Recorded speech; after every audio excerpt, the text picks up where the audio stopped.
असणारे मित्रांनो, आज या व्हिडिओच्या माध्यमातून मी सर्व भारतीयांना सांगू इच्छितो की इथून पुढे मतदान करूच नका. का? तर राजकीय नेते, सामाजिक कार्यकर्ते आपल्याला सांगत असतात की मतदान करणं हा आपला अधिकार आहे, कर्तव्य आहे. परंतु आपण निवडून दिल्यानंतर हे राजकीय नेते कुठल्याही प्रकारची समाजाची सेवा करत नाहीत.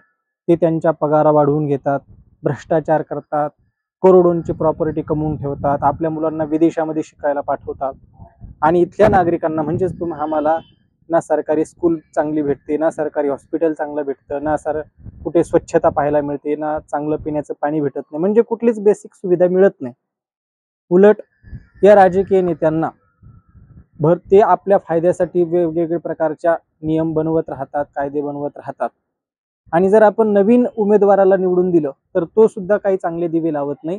उलट आपण नवीन उमेदवाराला निवडून दिलं म्हणजे आणखी आपल्या वरती टॅक्स देण्याची पाळी येऊ शकते. कारण त्यांचा जो पगार आहे किंवा त्यांच्यानंतर त्यांना जे पेन्शन भेटते ते सुद्धा ते आपल्याकडूनच वसूल करतात.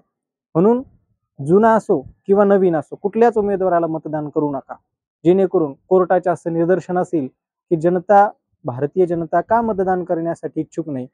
मग ज्यावेळेला कोर्ट आत्मनिरीक्षण करेल त्यावेळेला भ्रष्टाचारावरती कठोर कारवाई होईल आणि मग देश सुरळीत आणि चांगल्या स्थितीत काम करेल. जय हिंद.